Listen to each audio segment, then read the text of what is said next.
Pharaoh dreamed unsettling dreams that shook his royal peace. In one, he saw 7 fat, healthy cows rising from the Nile, followed by 7 thin, gaunt cows that devoured the healthy ones. In another dream, 7 plump, full ears of grain grew on a single stalk, only to be swallowed by 7 thin, scorched ears. Pharaoh awoke troubled, and none of his magicians or wise men could give him a satisfactory interpretation. The uncertainty gnawed at him, for in Egypt, dreams were believed to carry divine guidance or warning, and no ordinary wisdom could decode what God might be saying. Then the cupbearer remembered Joseph, the Hebrew who had interpreted his dream years before in prison. Pharaoh sent for him immediately, and Joseph came, clean-shaven, dressed in fine garments, and poised before the king, a young man whose wisdom shone despite the scars of imprisonment.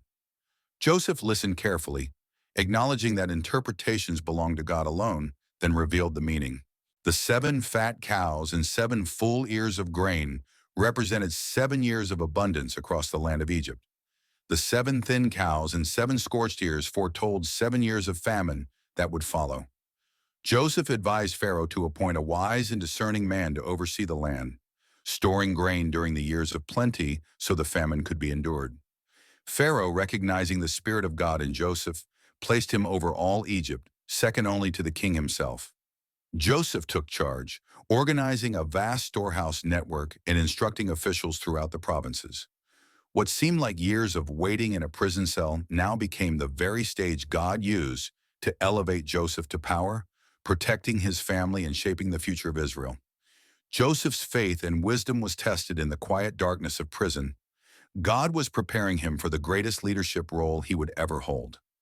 Pharaoh's dreams and Joseph's obedience demonstrated that God's plan often works through timing, unseen preparation, and the faithful interpretation of what others overlook. His story reminds us that God's timing is perfect, and every trial is part of a greater plan.